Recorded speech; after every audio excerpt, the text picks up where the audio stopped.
বিশাল আকৃতির এই নদীর মাছটা ধরা পড়ল কপোতাক্ষ নদীতে। আজকে কেমন দামে সাধারণ ব্যবসায়ী বিক্রি করলো তার মুখ থেকেই শুনবো। কেমন আছেন ভাই?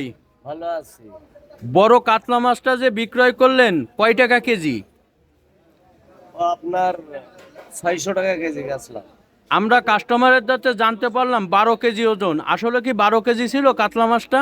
12 কেজি। আর বড় সিলভার মাছ? বড় 3 কেজি। বড় সিলভার কাপ 3 কেজি। কেজি কত যাচ্ছে? 200। 200 টাকা কেজি।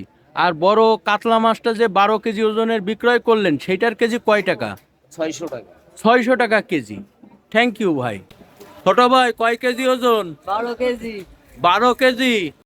সাধারণ ব্যবসায়িকের মুখ থেকে শুনলাম 600 টাকা কেজি এই বড় কাতলা মাছ বিক্রয় হয়েছে। আজকে সাধারণ ক্রেতা কিনলো, কিন্তু ছেলেটির মুখ থেকেও শুনলাম মাছটির ওজন 12 কেজি। তবে জ্যান্ত আছে কাতলা মাছটি। প্রিয় বন্ধুরা, এই মাছের আইসটেগুলো দেখুন কতটা বড়। কিন্তু আর একটা কথা বলি গুরুত্বপূর্ণ, যারা আমার ভিডিও পেতে চান অবশ্যই ফলো দিয়ে পাশে থাকবেন আর ইউটিউবে সাবস্ক্রাইব করবেন। প্রিয় বন্ধুরা, সবাই সুস্থ থাকবেন, ভালো থাকবেন।